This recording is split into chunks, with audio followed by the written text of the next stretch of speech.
Kau mengumpulkan kami di sini. Kami mau mulai fellowship pada malam ini. Kiranya Engkau yang hadir, Engkau yang menikmati setiap pujian penyembahan kami. Kami mau naikkan syukur kami, mau naikkan apa yang kami punya, mau naikkan penyembahan kami.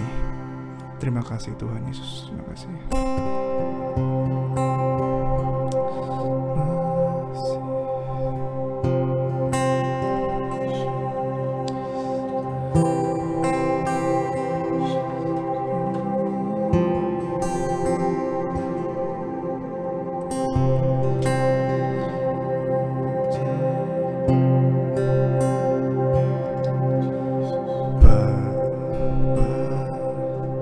Kau setia, Bapa, Kau mulia, tenanglah jiwaku dalam bersamamu,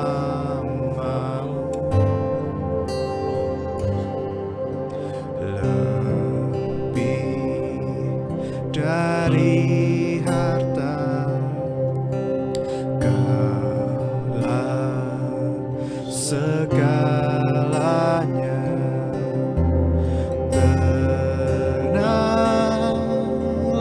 jiwaku dalam hadirat-Mu.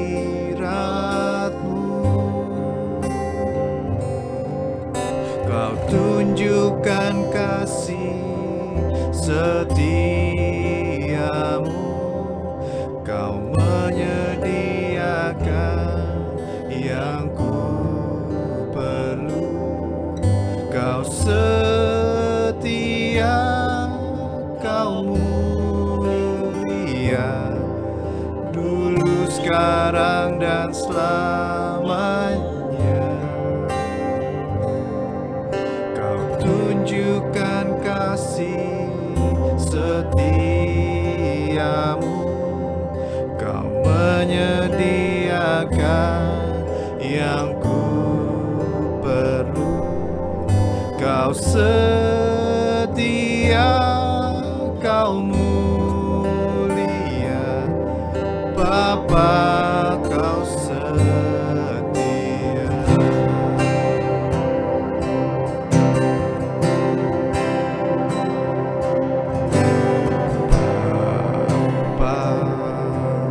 Kau setia, Bapa, Kau mulia, tenanglah jiwaku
sekarang dan selamanya.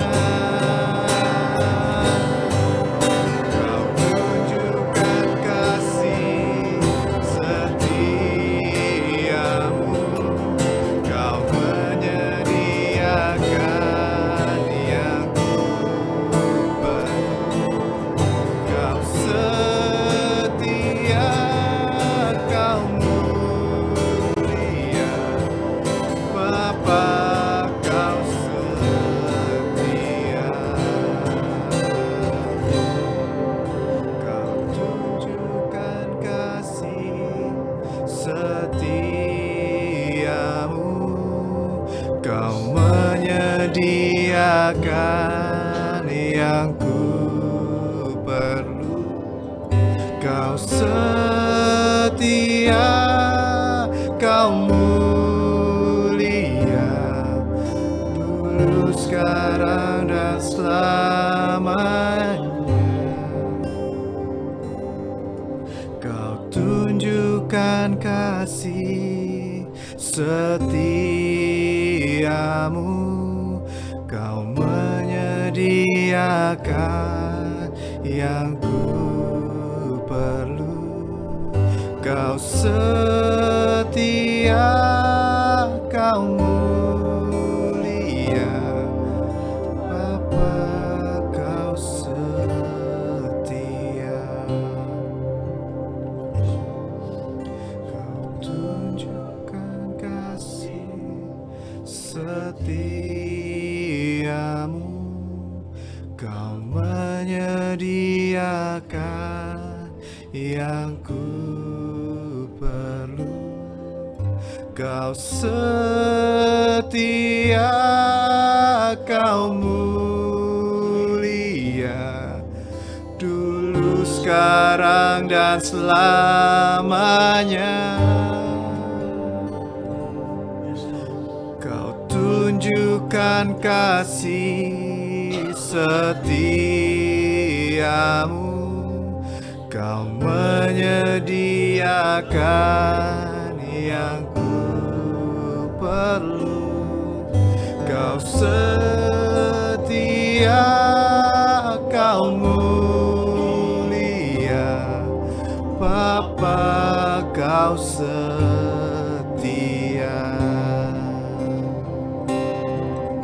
Kau setia, Kau mulia, Kau setia, Kau mulia, Kau setia, Kau mulia, Bapa, Kau setia. Setia, Kau setia,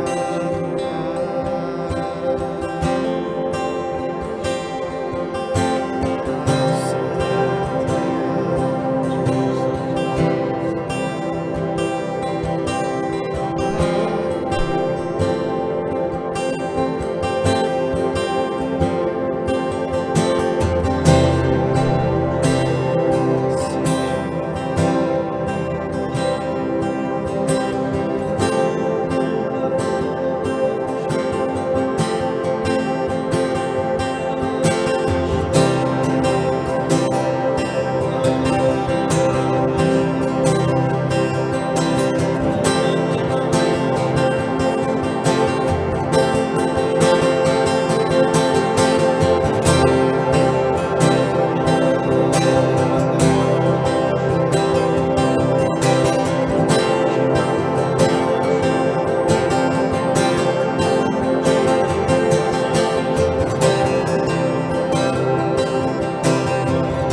menebusku. Karena itu bersukacitalah. Sekali lagi aku katakan bersukacitalah.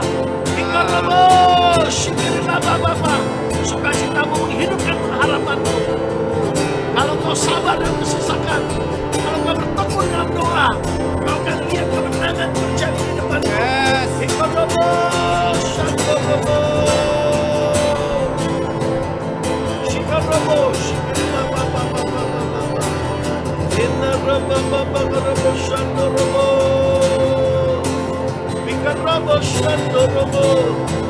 Datanglah sebagai anak yang kecil. Aku rindu kau datang sebagai anak yang polos, yang terbuka. Datang dan berkata, ya Aba, ya Bapa, ini aku ya Bapa, penuhlah aku. Aku perlu jamahanmu, aku perlu kasih karuniamu, aku perlu pengampunanmu, aku perlu kesegaranmu, aku perlu pemulihanmu, aku perlu hatimu, pikiranmu, perasaanmu. Kau berikan di hatimu, pikiranmu, perasaanmu ya Bapa.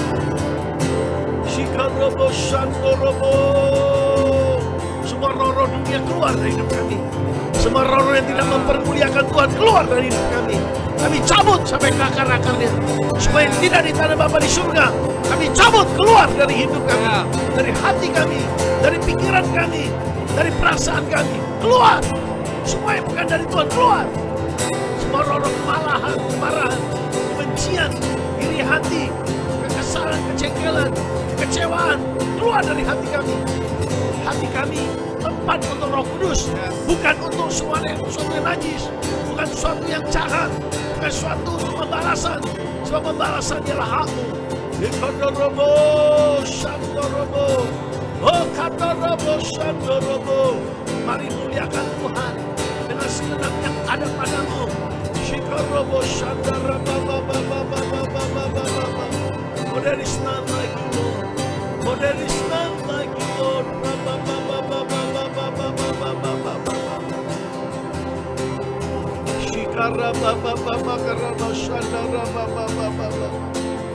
Engkaulah pengharapan kami, Engkaulah kekuatan kami, Engkaulah gunung batu kami, artinya batu karang kami.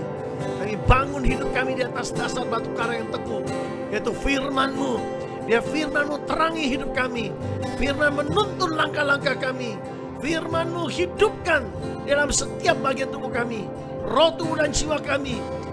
Taat pada kehendak-Mu, taat pada firman-Mu. Shikarabo, shikirilah Bapa. Semua pikiran manusia, ajaran manusia, doktrin manusia, kami cabut yang membuat kami tidak mampu untuk taati Tuhan. Kami patahkan, kami perintahkan keluar dari hidup kami. Karobo shikirilah Bapa, biar air murni itu, susu yang segar itu datang, menyegarkan, menyehatkan, menguatkan seluruh tubuh kami, agar kami dapat mempermuliakan Tuhan, menjadi rekan sekerja Tuhan, menjadi partner Tuhan di dalam tuain akhir zaman ini. Souls for Jesus, jiwa-jiwa bagi Yesus, jiwa-jiwa bagi Yesus.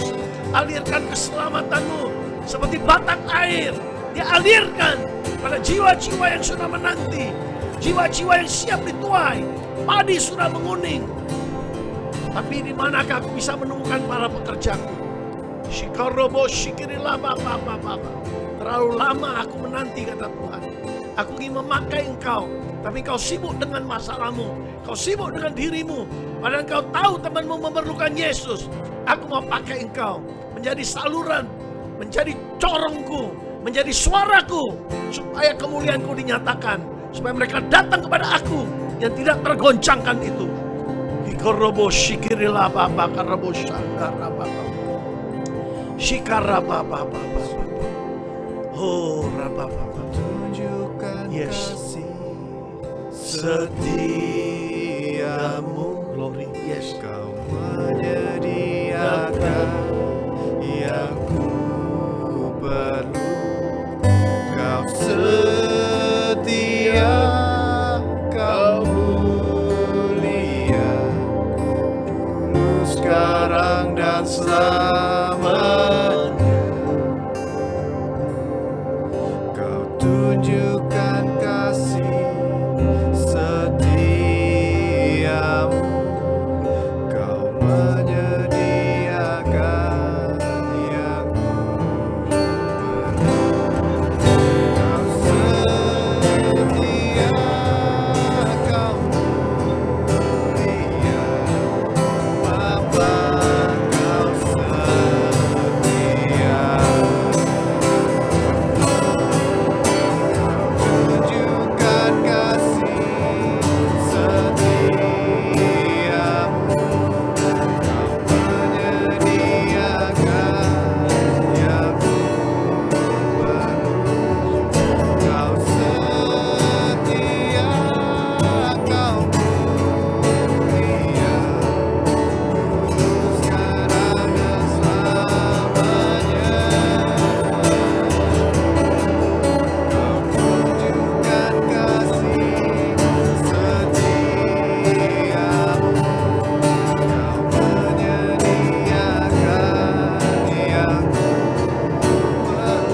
bagi Rajaku yang duduk di tahta.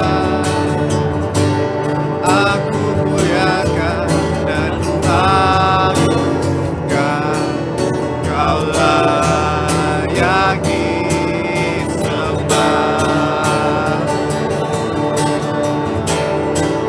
Nyanyi Hosana bagi Rajaku yang duduk di tahta. Aku muliakan dan ku agungkan, Kau layak disembah. Nyanyi Hosana bagi Rajaku yang duduk di tahta. Aku muliakan dan ku agungkan, Kau layak disembah. Nyanyi Hosana bagi Rajaku yang duduk di tahta. Aku muliakan dan ku agungkan, Kau layak disembah. Kau layak disembah. Kau layak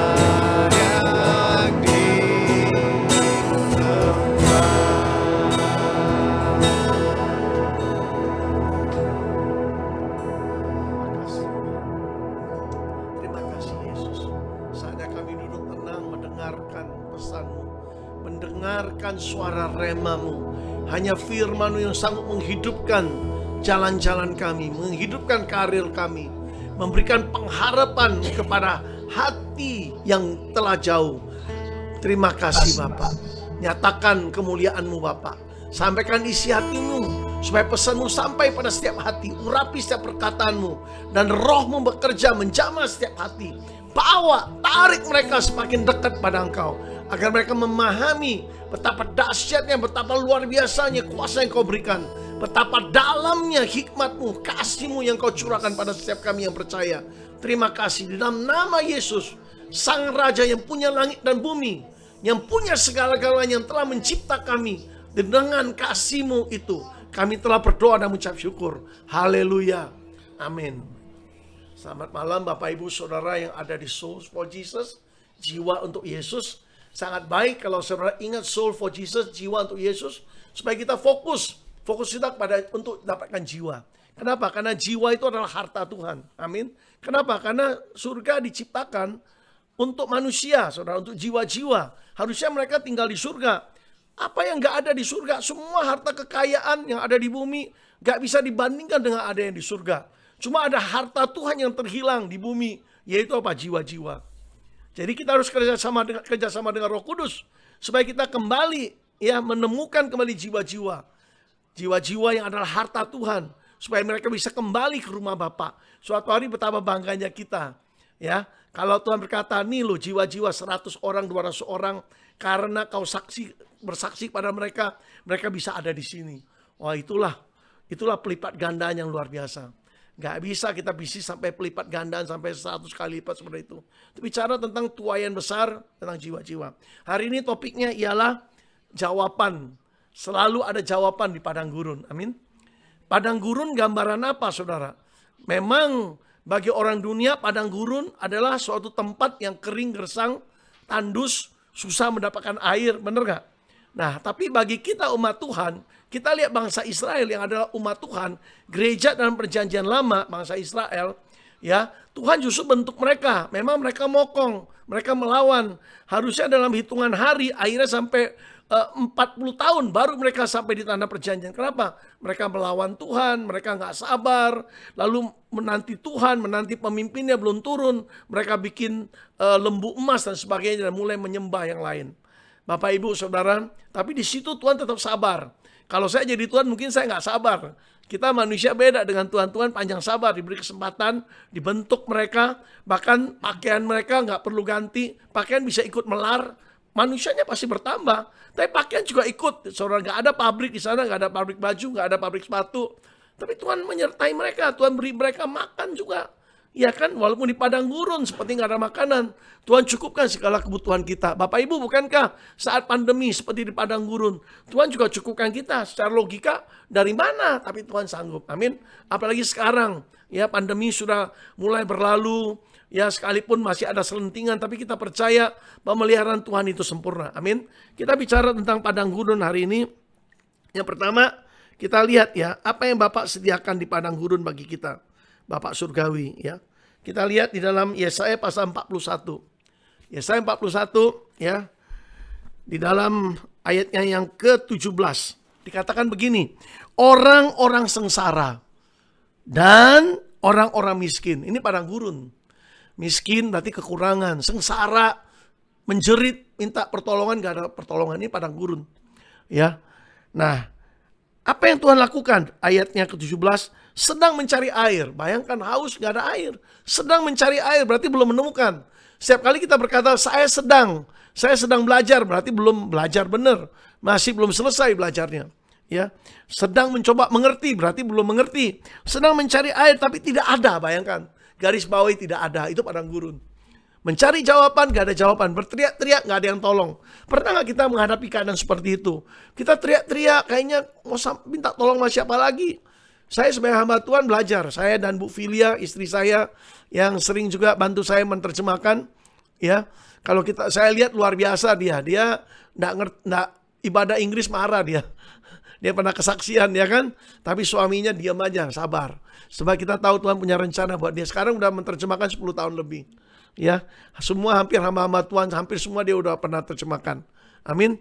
Kita enggak ngerti jalan hidup kita, tapi kalau kita mau ngerti, kita ikuti pimpinan Tuhan. Saya juga nangkep bahwa Tuhan punya rencana buat dia. Seharusnya dia bilang gini, kamu ngapain suruh saya ikut ibadah bahasa Inggris? Saya enggak ngerti. Tahu nggak? Nggak jadi berkat, tahu nggak? Kelihatannya logis. Artinya izinkan dia ikut ibadah bahasa Indonesia. Jangan ikut ibadah bahasa Inggris. Loh, saya koordinator bahasa Inggris di Bethany waktu itu. Namanya Bethany English Service. Ibadah bahasa Inggris. Nah, suaminya gembala. Masa dia mau ikut gereja lain? Seperti itu, coba. Dalam keluarga kadang-kala begitu kan, ibu-ibu, bapak. Ya kan? Ada kita ikut suatu hal, anak-anak ikut yang lain, coba. Betapa hati susah. Tapi sebagai imam kita harus paksakan. Ikut. Istri harus ikut suami. Ya kan? Akhirnya seperti itu. Kadang dalam mau pelayanan, wanita agak lambat kan. Saya bilang saya kasih waktu 10 menit. Pokoknya dalam 10 menit harus berangkat. Nggak boleh terlambat. Ya. Kalau terlambat berangkat sendiri dengan taksi, saya bayarin. Tapi nggak pernah tuh. Sekarang dia 5 menit, 10 menit dia bisa siap. Nah, itu latihan. Banyak latihan, saudara. Kita mesti tegas memimpin keluarga. Nggak bisa. Pria itu dikendalikan, wanita nggak boleh. Itu melawan firman Tuhan. Kalau kita ini melawan firman Tuhan, masuk padang gurun. Nggak boleh wanita berkuasa atas suami. Itu padang gurun. Akhirnya roh Isabel masuk itu. Saya nggak punya niat sampaikan begini, tapi saya sampaikan begini bukan buat saudara, mungkin buat yang lain yang mendengarkan, mungkin bagi online. Tapi saya dipimpin roh, saya sampaikan pesan Roh Kudus. Dan saya tidak takut siapapun gitu loh. Saya nggak takut, nggak diundang. Pokoknya saya sampaikan pesan Tuhan. Saya hamba Tuhan. Suatu hari Tuhan pernah bertanya begini. Saya lagi di Wiyung waktu itu di rumah. Tuhan tanya, kamu mau menyenangkan orang? Orang lain tepuk tangan, kamu katanya khotbahnya menyenangkan, seger, dan lucu gitu. Atau kamu mau mentaati aku? Saya nangis, saya bilang saya mau mentaati engkau. Kenapa? Kadang-kadang ada keinginan hati saya supaya kalau khotbah diundang-undang lagi. Saya sekarang mah nggak peduli, pokoknya saya menyenangkan Tuhan. Amin. Hamba Tuhan harus menyenangkan Tuhan. Baru kita nggak masuk padang gurun. Bersama Tuhan, Tuhan sanggup merubah padang gurun menjadi kebun buah-buahan. Hari ini kita lihat apa yang Tuhan lakukan di padang gurun. Dalam keadaan orang sengsara, ingin cari air, nggak menemukan air. Menjerit, minta tolong, sengsara, nggak ada pertolongan. Lihat intervensi dari atas. Bapak surgawi. Setiap kali kita berkata Bapak, apa arti Bapak? Bapak arti pertama adalah sumber. Bagi saya, Bapak itu sumber yang nggak pernah kering. Sekalipun dunia boleh kering dengan persediaan resources, sumber daya manusia bisa habis kan. Sumber daya alam manusia bisa habis, bisa mati, harus punya anak, harus anak menggantikan. Ya, saya 2 putri, sekarang 2 cucu. Mereka siap menggantikan. Ya, sumber daya alam juga begitu. Harus setelah ada reboisasi, harus setelah ada penebangan, harus ada penanaman kembali, benar gak? Sumber daya modal juga gitu bisa habis. Sampai Amerika hutang sama Cina. Amerika mengalami krisis, Inggris mengalami krisis saat ini. Puji Tuhan Indonesia mengalami pertumbuhan ekonomi 5% lebih. Itu luar biasa. Berarti mata Tuhan sedang tertuju di Indonesia. Bapak Ibu Saudara di Indonesia harus bangkit. Sadari, jangan mau masuk di padang gurun terus. Memang umat Tuhan pernah masuk di padang gurun 40 tahun.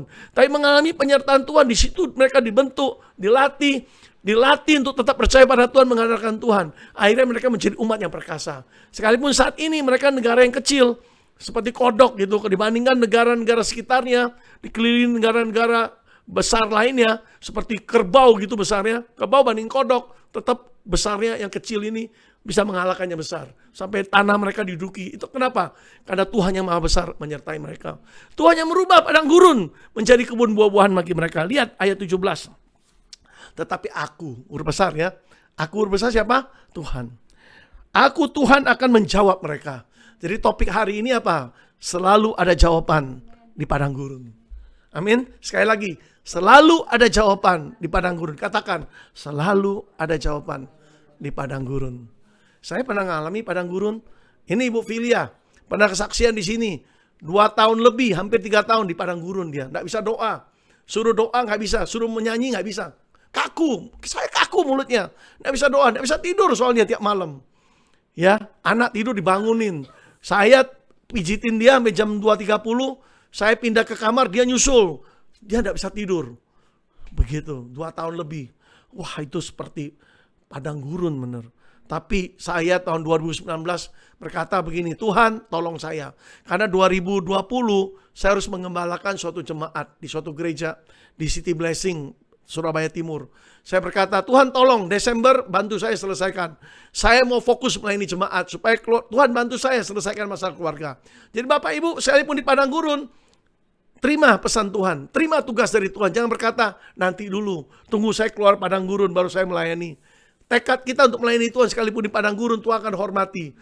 Kapan Tuhan selesaikan? September, anak saya. Karena mamanya dalam keadaan seperti itu, saya pindahkan dia di Jakarta. Di Jakarta, dia tidak bisa kontak dengan baik dengan ibunya, karena ibunya tidak bisa jawab dia. Sekalipun temenin dia, tidak bisa bantu dia. Selama ini dia dekat dengan ibunya. Ada ikatan batin. Nah, ibunya ngalamin gitu, dia kecewa dengan Tuhan, dia marah dengan Tuhan, frustasi dengan Tuhan. Akhirnya mau bunuh diri dia di Surabaya, di Jakarta. Itu bulan Februari dimulai. Lalu Agustus dia sadar. Sadarnya kenapa? Karena firman yang walaupun singkat, dia terima. Suatu hari dia sadar begini, kenapa gua harus begini terus ya? Orang tua percaya saya. Lantai 52 di apartemen mau loncat. Pak, orang tuanya kok berani masukin dia di lantai 32? Orang tuanya percaya bahwa dia tidak akan lakukan itu. Sekalipun tiap hari ngomong, saya mau mati, saya mau hilang dari bumi ini. Tapi itu mulut tok ngomong, saya nak mau kuliah lagi, saya udah siapin mobil, mau saya angkut semua barang dia, saya mau pindahin dia ke Surabaya. Ayo ikut papi aja pelayanan. Tapi dia berkata, bagaimana studi saya? Bagaimana tentang ketergabungan saya di himpunan mahasiswa? Dia akhirnya dia gantung begitu. Mamanya untung saya kirim, jaga dia, udah ambil pisau mau silet tangannya, rebutan pisau dengan mamanya. Coba, akhirnya saya cuma ngomong gini supaya hamba Tuhan, nak kamu akan sembuh. Setelah kamu sembuh, mamamu akan sembuh. Beda 1 bulan. Jadi anak saya Hana sekarang kerja di CNN. Jadi 2019 Agustus dia sembuh. Dia pulih. Kenapa? Dia sadar. Hari ini kita harus sadar di mana keadaan kita. Kalau kita sadar, kita nggak mau di padang gurun terus, ayo keluar dari padang gurun. Hari ini suara Tuhan bagi kita, keluar dari padang gurun. Amin saudara. Kenapa? Di padang gurun selalu ada jawaban. Tuhan akan jawab kita. Saya ngalir dulu ya, baru kita lihat firman Tuhan. Lalu apa yang terjadi? Dia sembuh Agustus. Kenapa? Karena temannya juga dukung dia, ngajak dia fitness dan sebagainya. Teman baik, orang tua baik. Nggak ada alasan dia bengong aja, nggak mau kuliah. Udah di kampus, dosennya datang dia sembunyi di toilet. Coba bayangkan, PR nggak mau dikerjain, ujian dia nggak mau ikut. Coba bayangkan. Tapi untung nilainya tinggi. Waktu lulus 3,6 lebih IP-nya. Itu Tuhan semua. Dalam 2 semester dia hang. 2 semester pendek, dia hang. Tapi Tuhan buat dia berhasil. Itu Tuhan. Tuhan juga sanggup buat saudara berhasil. Agustus dia sembuh. Istri saya September sembuh. Hari ini lihat, Filia, itu 2019. Tuhan baik. Itu baptisan api bagi saya. Kita dibersihkan, dimurnikan. Kalau hari ini, saudara di padang gurun, ada api yang sedang membakar saudara-saudara diproses. Seperti bangsa Israel. Ketahuilah Tuhan selalu baik. Tuhan selalu setia. Pasti engkau pada akhirnya menjadi emas yang murni. Dan Tuhan pakai untuk tujuan yang lebih mulia. Karena itu disebut logam mulia. Ya kan? Logam mulia harus dibersihkan. Karena pada saat diambil, campur dengan logam-logam lain. Termasuk perak. Perak juga mahal, tapi lebih mahal emas. Untuk murni, perak harus dibakar supaya keluar dari emas. Awalnya sampah-sampah semua dibakar. Nah, berikutnya kita lanjut Yesaya pasal 41. Terpujilah Tuhan yang baik, yang selalu baik. Itu membuat saya dekat sekali. Ya, dekat sekali. Tuhan ajarkan saya 2 minggu sebelum tahun 2022, memasuki tahun 2022 Januari. Doa pagi-pagi, saya doa, saya taat. Yang lain ngikut. Sampai hari ini tiap pagi doa fajar jam 5. Lalu jam 6 session kedua, ada yang gak bisa jam 5. Saya kasih session tiap pagi, hampir gak pernah bolong, kita doa. Kenapa? Kekuatan dari Tuhan. Punya tekad, punya kemauan, harus dekat.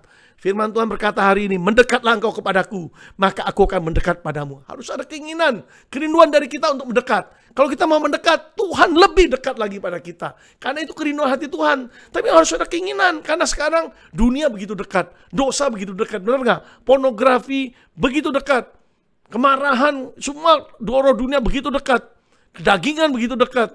Tapi kalau kita mau dekat dengan Tuhan, kita akan mampu mengalahkan semua itu. Nah, di dalam Yesaya pasal 41 ayat 17. Tapi aku Tuhan. Ini Tuhan intervensi, ya. Sekalipun keadaan itu buruk, sengsara, haus, mereka mencari tidak menemukan, miskin, artinya miskin bukan hanya harta aja. Banyak orang kaya miskin juga, ya kan? Jangan pikir orang kaya nggak miskin. Miskin dalam hal apa? Kebajikan, kemurahan, pengampunan. Kaya itu kaya segala-galanya. Saudara orang yang kaya segala-galanya, mestinya begitu. Tapi dalam hal tertentu mungkin saudara secara materi cukup, tapi nggak ada kemurahan hati, nggak bisa memberi buat orang, itu juga miskin. Orang miskin itu kan selalu merasa kurang. Kalau saya memberi kurang, memberi waktu merasa kita kurang waktu. Hari ini saya yakin kalau saudara ngerti rencana Tuhan, saudara akan jadi rekan sekerja Tuhan. Hati Tuhan yang penuh dengan kekayaan itu akan ada padamu. Harus dekat kepada Tuhan, ya. Nah, kita lihat ayat yang ke-17 tadi. Tapi aku Tuhan akan menjawab mereka. Sekali lagi, aku Tuhan akan menjawab mereka. Bukan hamba Tuhan. Tuhan sendiri akan menjawab. Memang bisa lewat hambanya. Tapi kita perlu Tuhan yang menjawab itu. Mau Tuhan menjawab masalah kita? Selalu ada jawaban, sekalipun di padang gurun. Nah, ayat 17. Dan sebagai Allah orang Israel. Artinya apa? Aku menjadikan satu orang menjadi satu bangsa. Aku mampu satu orang, yaitu Abraham. Tadinya namanya Abram, aku jadikan dia Abraham. Jadikan dia bapak bangsa-bangsa, bahkan bapak orang percaya. Arti Abraham kan bapak orang percaya. Dan dia dari situ lahir satu bangsa. Ya kan? Coba kalau kita lihat orang tua kita, dari 2 orang tua lahir anak cucu, coba jadi sudah besar. Abraham jadi satu bangsa, coba. Artinya menjadi satu umat. Dulu belum ada gereja Tuhan. Jadi bangsa Israel itulah gereja Tuhan. Sebelum Roh Kudus dicurahkan namanya bangsa Israel. Jadi jangan ikut-ikutan kutuk orang Israel. Jangan, itu miliknya Tuhan. Tubuhnya Kristus tuh, jangan main-main, jangan ikut-ikutan. Ya, mengutuki bangsa Israel, jangan. Jangan nggak ngerti, jangan ikut-ikutan. Oh, kok orang Israel serang ini dan sebagainya, jangan ikut-ikutan, nggak ngerti kita. Mereka diserang dulu biasanya. Ya, sering kali peluru kendali apa jatuh nggak meledak. Itu Tuhan. Ya, bayangkan negara kecil lu dijatuhin peluru kendali tapi tetap bertahan. Siapa yang tangkal itu kalau bukan Tuhan? Percaya Tuhan juga mengasihi kita. Tuhan mengasihi kita bahkan lebih dari bangsa Israel. Kenapa? Kita punya darah Yesus. Kita milik kepunyaan Tuhan. Kita adalah Israel yang baru. Ya. Nah, karena darah Yesus. Ayat 17, aku tuh sebagai Allah orang Israel, aku tidak akan meninggalkan mereka. Percaya nggak? Kalau ada jawaban, Tuhan hadir. Dia berkata, aku tidak pernah tinggalkan kau. Bukankah ada ayatnya dalam perjanjian baru? Aku tidak pernah membiarkan kau. Aku tidak pernah tinggalkan kau. Tidak sedetik pun Tuhan biarkan kita. Matanya selalu melihat kita. Cuma kitanya yang suka menyimpang. Suka jalan sendiri. Makanya disebut engkau sesat seperti domba. Domba itu apa? Mengambil jalannya sendiri. Engkau sesat seperti domba. Karena mereka mengambil jalannya sendiri-sendiri. Waktu kita memilih jalan sendiri, bukan jalan Tuhan, itu sesat namanya. Domba itu begitu. Biasa domba kalau udah kehilangan jalan, tidak bisa balik. Gembala harus datang, dia cari dombanya dan menemukannya. Ya, oke. Ayat 18. Apa yang dia akan lakukan? Dengan tanda bahwa dia tidak akan tinggalkan kita. Dengan tanda bahwa dia selalu akan menjaga kita, menjawab kita. Ayat 18. Aku akan membuat sungai-sungai memancar di atas bukit-bukit yang gundul. Bayangkan bukit-bukitnya gundul loh. Ya, sampai ada lagunya gundul, gundul, pacul, cul, ya kan? Sudah gundul ya, mau dipacul apa gitu loh ya. Udah gundul gitu loh. Di situ Tuhan berkata apa? Aku akan membuat memancar ya sungai-sungai. Sungai-sungai keluar dari gunung-gunung yang udah gundul. Udah tandus, sudah gersang sampai gundul, gak ada tanaman, rumput aja mati. Tuhan munculkan apa? Sungai. Kenapa sungai? Karena sungai itu sumber air. Sumber air untuk suatu yang gersang. Tuhan bisa munculkan hidup kita, tadinya kekurangan, bisa menjadi sumber bagi orang lain yang membutuhkan. Sungai sukacita Tuhan ada dalam diri kita. Sungai sukacitamu melimpah dalamku, ya. Melimpah. Nah, itu sungai Tuhan dikatakan, dan membuat mata air, mata-mata air membual, bukan hanya satu mata air, mata-mata air mancar gitu, keluar air gitu, ya. Orang kan kalau gali-gali, mau gali sumur kan keluar, mintanya mata air, benar nggak? Ini banyak mata air keluar gitu loh. Karena apa? Karena Tuhan intervensi. Coba pakai kekuatan sendiri, cangkul tuh, sampai sumur hidup nggak ada air, nggak ada air. Tuhan perintahkan air datang. Seperti orang Petrus tangkap ikan, ikannya nggak ada. Tuhan perintahkan ikan datang. Begitu jala dilempar penuh ikannya, benar nggak? Ikan aja nurut. Kita kok nggak nurut, ya kan? Coba bayangkan, Petrus sudah ahli tangkap ikan loh. Ya, Yesus yang punya ikan, dia yang punya langit dan bumi, dia perintahkan ikan datang, deketi arah sana. Begitu dia kumpul, jala datang, kena semua. Itu Tuhan. Bukan Yesus lebih pintar pancing ikan, bukan tangkap ikan, enggak. Ya, karena ikan-ikan turut pada Tuhan. Berikut ayat 18, dan membuat mata-mata air membual di tengah dataran. Tadi cuma dataran, tiba-tiba membual, artinya penuh, meluap gitu dengan air. Air, mata-mata air gitu loh. Saya yakin dalam hati kita ada mata-mata air yang belum dipancarkan. Hari ini Tuhan sanggup membuat mata air sukacita memancar. Mata air yang penuh pengampunan memancar lagi. Mata air pencarian memancar lagi. Mata air yang penuh pengampunan memancar lagi. Mata air yang penuh dengan kemurahan memancar lagi. Banyak mata-mata air kita tadinya tersumbat. Kenapa? Karena orang lain. Ingat ya di kejadian tentang sumur-sumur itu kan. Ingat Ishak menggali terus ditutup lagi sama orang Filistin, benar gak? Tutupnya gimana? Pakai pasir pasti, coba bayangkan. Sedikit-dikit tutup lama-lama airnya gak bisa keluar. Kenapa? Mata airnya tertutup. Hari ini mata airnya tertutup. Tuhan berkata, Efata, buka! Terbuka lagi. Amin. Katakan pada setiap keadaanmu yang tertutup. Katakan, buka! Hatiku yang sudah tidak mau mengampuni, buka! Ampuni lagi. Ya. Ada orang berkata gini, aduh suami saya pernah tabok saya, udah gak ada minta maaf. Ya toh, dia merasa benar. Ada orang yang seperti itu, ada. Namanya narsis. Secara psikologi narsis artinya apa? Orang yang selalu merasa benar. Yang benar dia, orang lain salah semua. Padahal dia udah pukul orang, pukul istri, salah. Gak boleh suami pukul istri kayak begitu. Ya, suami seharusnya mengasihi istri. Ya, memandikan istri dengan firman. Suami nggak ngerti firman. Gimana mau mimpin keluarga? Suami itu kata Efesus pasal 5 ayat 25, memandikan istrinya dengan firman. Supaya apa? Rumah tangga nggak jadi padang gurun. Kalau nggak ya ribut terus.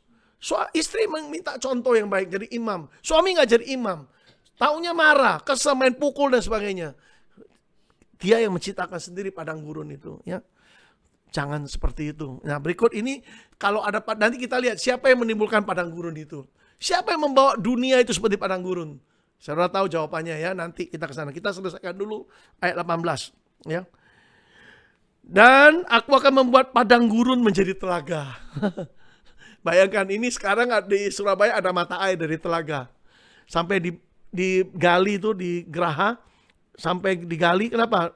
Dilewati telaga, airnya bisa langsung minum, tidak usah dimasak. Tahu nggak, itu dari telaga tuh, airnya jernih. Kalau kita dari PDAM itu kadang bau, kita tiap hari harus pesan aqua, ada telaga itu. Ini telaga dari Tuhan, ini gratis ini. Tuhan yang membuat ya padang gurun yang tadinya kering gersang, tandus. Tuhan bilang muncul telaga-telaga. Telaga itu pertama apa? Teduh kan. Orang tuh bisa main di telaga, kenapa? Ya nggak ada gelombang atau apa, telaga. Ya, saya yakin Tuhan sedang membuat ya keadaan kita yang kering gersang, yang tandus menjadi telaga-telaga. Bukan hanya kita bisa minum airnya, bukan hanya kita bisa rekreasi, kita bisa nikmati waktu kebersamaan dengan keluarga dalam satu perahu. Perahunya Yesus, perahu kebenaran. Saya lanjut ya. Dan memancarkan air dari tanah kering, dari tanah air, tanah yang kering keluar air, memancar, bukan keluar loh, memancar berarti deras gitu loh. Percaya nggak ada berkat Tuhan yang deras? Dimulai dari air. Sebenarnya apa yang merubah semua yang kering menjadi subur lagi apa? Air. Lihat kata sungai, lihat kata telaga, ya kan? Air memancar, membual. Itu artinya apa? Membuat yang kering, yang tandus, yang tidak subur menjadi subur lagi. Tuhan sanggup nggak? Tuhan sanggup. Pertanyaannya kita percaya apa enggak? Kita mengandalkan dia enggak? Pertanyaannya sekali lagi, siapa sumbermu? Siapa sumbermu? Ini penting, hidup kita, siapa sumber kita itu penting. Setiap kali Yesus ajarin kita doa, Bapa kami yang di surga. Kenapa dimulai dengan kata Bapa? Bapa artinya sumber. Arti kedua, penopang hidup kita, itu arti Bapa. Saya pernah terjemahin suatu buku, karangan Miles Monroe. Di situ saya dapat arti Bapa. Wah, itu sangat membantu saya. Kalau saya ngomong nih doa nih, satu kata aja kalau kita ngerti bisa nangis. Bapa kami di surga. Langsung bisa nangis. Kenapa? Saya lagi membutuhkan Engkaulah sumberku, tak akan kekurangan aku. Amin. Yang kedua, aku lagi lemah. Engkaulah penopang aku. Aku udah gak kuat Tuhan. Tapi Engkaulah yang menguatkan. Aku sanggup menghadapi semua perkara. Aku sanggup menanggung segala perkara. Di dalam Yesus yang memberi kekuatan padaku. Filipi 4 ayat 13 kan. Kita ucapkan itu. Kenapa? Kita lihat pohon mangga yang buahnya lebat. Kenapa dia mau rontok? Mau jatuh? Karena berat soalnya. Tapi begitu rantingnya mau jatuh, ditopang sama kayu bercagak, ditopang. Gak jadi rontok. Semua buahnya bisa dinikmati. Batangnya gak patah. Begitu juga hidup kita. Kalau mau tetap bertahan, tetap berbuah, kita perlu penopang hidup kita. Yaitu apa? Bapa di surga. Dialah penopang hidup kita. Dia tidak akan biarkan kita lemah terus. Kenapa? Karena kalau kita lemah, kita tidak bisa kuatkan orang lain. Tuhan mau pakai kita, mau menguatkan orang lain. Ingat, kita punya tugas untuk mencari jiwa-jiwa ini tadi. Ada banyak jiwa-jiwa yang sedang tidak kuat, sedang lemah. Siapa yang Tuhan mau pakai kalau bukan kita? Kita yang dekat dengan mereka. Kita yang tahu sehari-hari mereka. Kok kita bilang, Tuhan utus yang lain, jangan saya belum siap. Saya sendiri banyak masalah. Ini yang terjadi pada banyak orang Kristen. Hari ini mesti bertobat. Tiap hari adalah hari penuh pertobatan. Saya bertobat tiap hari. Tuhan ingatkan, iya Tuhan ampuni saya mau ikuti jalanmu. Aku mau ikuti caramu. Ayat 19. Tuhan ngomong lagi ya, ayat 19. Yesaya 41 ayatnya ke-19. Aku akan menanam pohon aras di padang gurun. Bayangkan di padang gurun loh. Rumput aja gak tumbuh. Tapi Tuhan sudah munculkan dulu airnya. Benar gak? Lewat telaga, lewat sungai ya, yang banyak itu air muncrat keluar. Udah dirubah jadi subur. Kalau wadahnya udah subur, Tuhan mau tanam apa aja bisa. Hari ini dengar perkataan profetik saya. Kalau saudara siapkan hatimu subur, hatimu kembali lapar haus akan firman. Air itu gambaran firman. Kalau saudara haus lapar akan air itu, merasa bahwa air itulah yang terutama. Air itu adalah firman. Maka apa? Tuhan tanam apa aja bisa tumbuh gitu loh. Akan berbuah gitu loh. Percaya nggak? Medianya apa? Air. Tanahnya siapa? Hati kita. Karena hati itu Tuhan tabur di tanah hati yang baik. Tuhan cari hati yang baik. Hati yang baik itu apa? Hati yang mengerti firman. Orang hati yang mengerti firman akan mengalami pelipat gandaan. Dimulai dengan matematika Tuhan 100 kali. 60 kali, 30. Artinya apa? Tuhan rindu memberikan yang sepenuhnya, yaitu 100. Amin. Kalau bahasa ini ya 100%, secara penuh, secara full gitu. Jangan bayangkan 100 kali gitu, 100% dulu. Wah, itu sudah luar biasa. Secara penuh gitu loh. Nah, ayat 18. Jadi Tuhan mulai tanam macam-macam pohon. Pohon penaga, pohon murad, dan pohon minyak. Ini pohon-pohon yang mahal loh. Pohon yang usianya panjang. Artinya apa? Tuhan mau tanam semua yang baik dalam hidup kita. Supaya hidup kita usia panjang. Supaya kita mengalami kelimpahan. Supaya hidup kita dimuliakan. Ingat, pohon-pohon ini dipakai untuk bait Allah loh. Bait suci. Kayu-kayunya kayu-kayu mahal ini loh. Artinya apa? Tuhan ingin jadikan kita apa? Rekan sekerja Tuhan. Ikut membangun tubuh Kristus. Itu tujuan Tuhan. Kalau orang Kristen hidup untuk dirinya, sempit itu. Dia ditipu oleh iblis. Dibohongin oleh iblis. Sudah terlalu lama dibawa padang gurun, hidup untuk diri sendiri. Coba kita keluar dari masalah kita. Pertanyaannya, waktu saya mengalami istri 2 tahun tidak bisa tidur. Waktu saya mengalami Februari hampir setengah tahun lebih, anak mau bunuh diri. Apa yang saya lakukan? Saya tetap melayani. Sebenarnya saya hampir gak kuat. Sampai saya ngomong begini, Tuhan, kalau kau ingin bunuh istri saya, anak saya, bunuh saya dulu. Saya bukan nantang Tuhan, kalau saya ada dosa, saya gak mau bertobat, bunuh saya. Tiba-tiba saya sadar, Tuhan yang memberi. Dia ajak kehidupan, dia adalah kehidupan, dia mati supaya kita yang harusnya mati, tidak mati tapi memperoleh kehidupan. The Zoe of God, kehidupan Allah, kehidupan Bapa ada pada kita. Saya sadar, saya minta ampuni saya Tuhan. Saya tetap melayani Engkau, saya tetap menyala-nyala. Ada orang yang negatif, Pak buat apa melayani? Bapak, istri Bapak, anak mengalami, buat apa melayani? Tidak, saya bilang, saya hamba Tuhan, kamu bukan bos saya. Saya taati Tuhan, justru saya taat, saya setia. Tuhan hormati kesetiaan saya. Kalau enggak ada hari ini. Istri saya dipulihkan, kembali menerjemahkan anak saya, dapat nilai terbaik, salah satu terbaik. Ya, lalu dia kerja di CNN, di TV Amerika, saudara. Ya, oke. Tuhan baik, saudara. Nah, ayat 19 tadi, jadi semua macam pohon ditanam, ya. Lalu ayat 20. Perhatikan ayat 20. Yesaya pasal 41 ayat 20. Supaya semua orang melihat dan mengetahui. Luar biasa ya. Bukan hanya orang lihat, orang tahu gitu loh. Sadar bahwa kita ini disertai Tuhan gitu loh. Percaya gak saudara disertai Tuhan? Bukankah Immanuel artinya Tuhan selalu menyertai kita? Kalau kita sebut dia Immanuel, dia menyertai kita. Pertanyaan, kita mengalami gak penyertaan Tuhan? Kadang-kala kitanya yang gak mau disertai. Kalau lagi mau marah, Tuhan ke samping, aku mau marah. Aku punya emosi kan. Tuhan bilang jangan marah. Kita merasa saya harus marah. Tegas sama marah lain. Saya juga bisa tegas, saya bisa tegur. Misalnya yang dulu supir saya. Saya bilang kamu bukan supir. Kamu sebagai supir gagal, aku pecat kamu. Saya enggak kasih gajinya, gaji yang 1 bulan. Tapi saya kasih pelajaran dia. Berikutnya saya angkat dia. Dia jadi ketua kaum muda. Sekarang berhasil, banyak kaum muda ikut. Harus beri kesempatan orang bertobat. Tapi harus didik orang juga.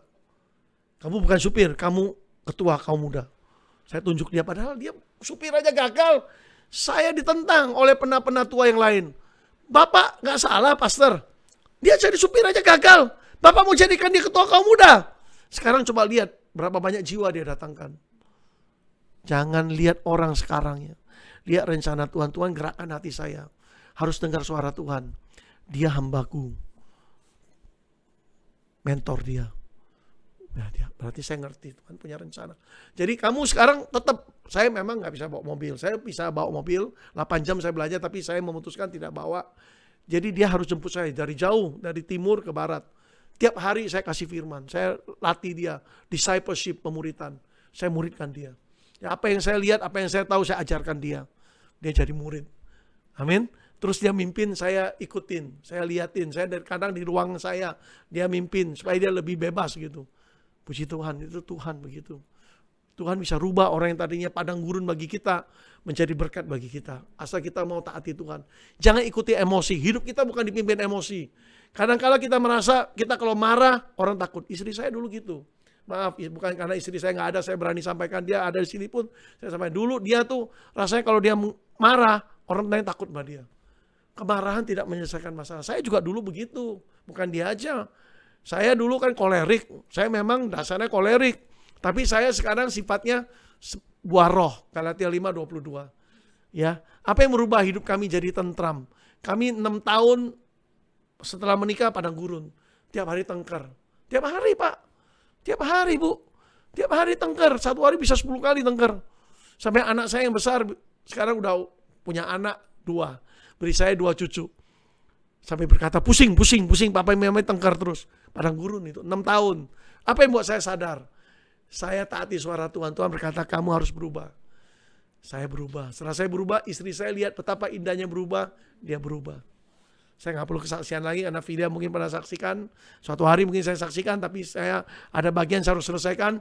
Jadi Bapak Ibu tangkap bahwa keindahan suatu hidup mengiringi Yesus adalah berubah terus. Merubah padang gurun dalam hidup kita, dalam keluarga kita menjadi kebun buah-buahan, menjadi telaga, menjadi sungai-sungai yang indah. Supaya Tuhan mulai tanamkan semua yang baik. Batang-batang pohon yang kuat, yang usia panjang, yang berharga. Mau gak Tuhan tanamkan yang berharga, termasuk hikmatnya dalam diri kita, pengetahuannya, kekayaannya. Kalau kita aja sekarang gak bisa dipercaya, gimana kita bisa, Tuhan berani percayakan sesuatu yang mahal buat kita. Pohon-pohon yang mahal itu ditanamkan untuk membangun bait suci, Ya kan? Kalau kita egois, mau menang sendiri, nanti bangun rumah Tuhan ribut sama orang, buat apa? Kalau kita udah dibersihkan, baru Tuhan bisa percaya. Amin. Itu cara kerja Tuhan. Ya ini saya udah latih juga, orang ini dia bisa dipercaya. Dia bertekad pertama dengan gaji sekian, setelah itu kita tambah. Dan sekarang dia bersukacita, kadang saya tambahin lagi. Kenapa? Bagi saya, ya semua ini uang dari Tuhan kok. Uang itu cuma alat kok. Tapi saya mau lihat karakter dia. Saya tegur dia kemarin beberapa hari lalu. Nggak boleh begini, nggak boleh terlambat. Kamu bawa mobil, bawa pulang. Harus datang lebih cepat. Kalau kamu naik motor, nggak apa-apa, kan bisa nyelip-nyelip. Saya tegur, iya pastor, iya, dia mau. Itu yang kita cari, murid yang punya hati yang teachable. Mari kita punya teachable spirit, roh yang bisa diajar. Mau belajar. Memang sakit buat daging. Ini tangan saya ya. Lihat di sini, celah-celah di sini. 2 hari lalu sakit banget, perih. Kenapa? Ada luka menganga gitu. Saya nggak tahu.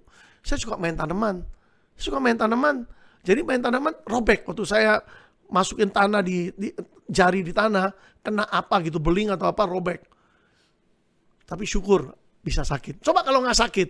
Saya nggak tahu bahwa ada lubang, ada luka menganga. Bener nggak? Syukur kalau kita bisa ngantuk. Kenapa? Kita tahu badan udah nggak kuat, harus istirahat. Syukur bisa lapar, supaya kita tahu perut udah perlu makan dan perlu nutrisi. Benar nggak? Tapi banyak orang udah ngantuk, nggak mau tidur. Sudah letih, nggak mau istirahat. Udah haus, nggak mau minum. Nggak boleh itu. Tuhan kasih sinyal. Dulu kita juga ada bagian sakit, berarti ada yang terganggu. Kita mesti obati, jangan dibiarkan. Dan saya sadar, ini maksudnya apa? Kalau gitu, hubungannya apa dengan rohani? Kedagingan. Kalau kedagingan kita sakit, orang singgung kita, tegur kita, kita marah gitu. Karena kena borok kita. Karena di situ kelemahan kita. Mungkin kita suka merokok, apa Tuhannya bilang, jangan ngerokok terus. Nanti kena penyakit. Nanti Tuhan nggak suka, dia marah. Merokok. Di Alkitab nggak bilang kok. Bapak Ibu Saudara, tubuh kita baik Roh Kudus loh, jangan dicemari. Rokok bisa mencemari nggak? Ya mencemari dong. Ya kan? Mertua saya meninggal karena rokok, paru-paru, kanker paru-paru. Banyak orang meninggal karena kanker paru-paru. Nggak mau bertobat. Masih cinta rokok, lebih cinta rokok daripada Tuhan. Suruh lepaskan rokok nggak mau. Dia ciptakan padang gurun sendiri. Jadi hidupnya naik turun gitu. Kadang dekat, kadang jauh. Ayolah bebaskan diri kita dari segala keterbelengguan. Karena firman Tuhan berkata, jika anak manusia merdekakan engkau sepenuhnya merdeka. Artinya apa? Jika Tuhan ingin merdekakan kita, jika Yesus mau merdekakan kita lewat firman-Nya, Tuhan ingin apa? Kita sepenuhnya merdeka. Merdeka dari semua hal. Supaya apa? Kita tidak mengalami padang gurun. Nah, dikatakan gini, supaya apa? Kalau Tuhan sudah lakukan itu, Bapak surga sudah lakukan, merubah semua keadaan yang tadi padang gurun menjadi subur, merubah atmosfer suasana menjadi baik, dia mulai tanam semua yang baik. Artinya apa? Kita diperkaya, dimuliakan. Apa yang terjadi? Orang-orang luar akan heran. Semua orang akan melihat. Garis bawahi, semua orang. Garis bawahi supaya, agar, ada tujuannya. Jadi Tuhan berkati kita, ada tujuannya. Supaya apa? Menjadi saksi. Semua orang melihat gitu loh. Semua orang melihat dan mengetahui. Untung ada kata mengetahui. Mereka tahu. Mereka ngerti siapa yang berkati kita gitu loh. Kenapa keadaan kita bisa berubah? Mau gak ini terjadi? Alami Tuhan dulu. Minta dia, percaya dulu. Dia kan janji, ini dia mau lakukan. Kita mau gak dia robah kita? Kalau kita berkata gini, aku udah begini orangnya. Ini saya, ini karakter saya, ini saya. Berarti kita menolak dirubah Tuhan. Saya ini kerasnya seperti itu. Tapi Tuhan bisa rubah saya keras. Marah, saya tabok, adik saya keluar kecap. Ya, istri saya marah, saya ambil bantal, saya pukul. Tapi Tuhan sadarkan saya nangis. Kamu seperti pukul dirimu, betapa bodohnya. Saya sadar, walaupun Tuhan nggak ngomong gitu, saya sadar. Kamu bukan lagi 2, tapi telah menjadi 1. Saya sadar. Ya, dulu saya kolerik, dia kolerik. Kolerik ketemu kolerik, jadi kolera gitu. Rame gitu loh. Kolera tahu ya. Nah, ayat 20. Supaya semua orang melihat dan mengetahui, memperhatikan. Waduh, sudah melihat, mengetahui, memperhatikan. Kenapa memperhatikan? Mereka pengen. Mereka ingin apa yang kita punya gitu loh. Mau gak ini terjadi? Mau gak kita dipakai Tuhan seperti ini? Izinkan Tuhan merubah padang gurun kita menjadi telaga, menjadi sungai-sungai, jadi kondusif untuk Tuhan. Tanamkan semua yang baik pada hidup kita. Ini rencana Tuhan. Jadi kalau ada di padang gurun, jangan marah, jangan menyesal, jangan merasa ditinggalkan. Tuhan kan berkata, aku tidak pernah tinggalkan engkau, aku tidak pernah biarkan engkau, aku tidak pernah tinggalkan, apalagi umat. Ini bukan umat loh, manusia loh. Ini bukan bicara umat loh. Lalu berikutnya ayat 20 tadi. Memperhatikan dan memahami, ada 4 hal. Ini kayak bahasa hukum deh. Melihat, mengetahui, memperhatikan, dan memahami. Coba. Sampai paham artinya apa? Ngerti. Mereka ngerti. Sudah memperhatikan, mereka selidiki. Kenapa? Menganalisis. Dalam memperhatikan berarti observasi kan. Dengan observasi dia perhatikan apa sih yang buat dia berhasil. Kenapa dia bisa berubah. Kenapa dia mengalami perubahan. Baru mereka ngerti. Ternyata kitanya mau. Kita adalah tanah yang bersedia dibersihkan, dipacul, dibersihkan, mengizinkan sungai-sungai Tuhan dialirkan. Lalu Tuhan mulai tanamkan. Tugas Tuhan menanamkan. Kita maunya Tuhan tanamkan, tapi kita tidak mau bersihkan tanah kita. Tanah hati ini harus dibersihkan. Supaya apa? Nggak ada duri. Ya, nggak ada lalang. Tapi benar-benar jadi tempat yang subur buat benih gandum. Ingat Alkitab berkata, waktu orang tidur, iblis diam-diam menanam benih lalang. Artinya apa? Tidur artinya apa? Nggak sadar. Waktu kita nggak sadar, orang lagi marah sadar nggak? Nggak sadar waktu kita lagi marah. Bikin konsep. Saya dulu waktu awal-awal menikah dengan istri saya bikin konsep. Konsep saya apa? Istri saya kan galak, marah. Sebelum dia marah, aku bentak dulu. Salah. Akhirnya rumah tangga seperti padang gurun. Akhirnya saya sadar bukan itu cara yang terbaik. Jangan bikin doktrin sendiri. Jangan bikin konsep sendiri. Tujuannya apa? Untuk membela diri. Supaya tidak disakiti lagi. Daging harus bersedia disakiti. Tadi saya katakan, kenapa bagus saya sakit? Baru saya sadar bahwa saya ada gangguan di jari saya. Baru saya kasih Tensoplast. Saya kasih obat antibiotik. Saya tutup. Sembuh sekarang gak sakit lagi. Walaupun ada bekas lukanya. Itu Tuhan. Kalau masih sakit, bagus. Kalau hatimu sakit dengan firman hari ini, bagus. Berarti dagingmu marah. Dagingmu gak suka. Jadi jangan berkata gini, ini pembicara pengkhotbah yang gila siapa ini nih? Sinwo Susanto pengkhotbah gila nih ngomong, saya gak suka, saya gak seneng. Saya maunya apa? Berkat-berkat. Saya mau urapan-urapan. Saya mau bagaimana dengar suara Tuhan. Tapi untuk dengar kan harus dibersihkan dulu. Saya mau tanya gini, misalnya pernah gak ada yang di sini luka borok ya? Luka borok. Nanah. Langsung kasih obat Pak? Atau bersihin dulu? Buang dulu darahnya, darah kotornya, nanahnya. Bener gak? Harus bersihkan dulu. Begitu juga hati kita. Harus bersihkan dulu. Baru dikasih obat. Baru efektif obatnya. Bener gak? Begitu juga hidup kita. Izinkan Tuhan bedah. Tapi kalau ada orang kanker nih. Tuhan pakai pisau bedahnya. Kanker itu kan dosa. Misalnya kan, dosa itu kayak kanker. Tuhan ambil pisau mau bedah kita, mau buang. Kita bilang, jangan, aku takut dengan pisaumu Tuhan. Pisau itu gambaran dari pedang itu ya. Pedang yang tajam itu. Jangan pakai pedang ini. Saya sakit. Saudara biarkan terus. Lalu saudara mati dengan kankernya. Tuhan sedih gak? Sedih. Tapi dia tidak bisa apa-apa. Karena Tuhan tidak pernah maksa. Tidak seperti iblis menerobos memaksa. Tuhan tidak pernah paksa. Maka dia ketok. Ada gambaran dia ketok. Artinya apa? Sopan dia. Gentile. Dia lembut. Kalau kita buka hati kita dia masuk. Dia masuk dan dia bedah. Dia bongkar. Dia bersihkan semua kanker-kanker dosa itu. Jangan mati karena kanker dosa itu. Izinkan Tuhan bersihkan supaya Tuhan tanamkan yang baik. Kalau orang hidup dalam dosa tidak akan ngerti firman deh.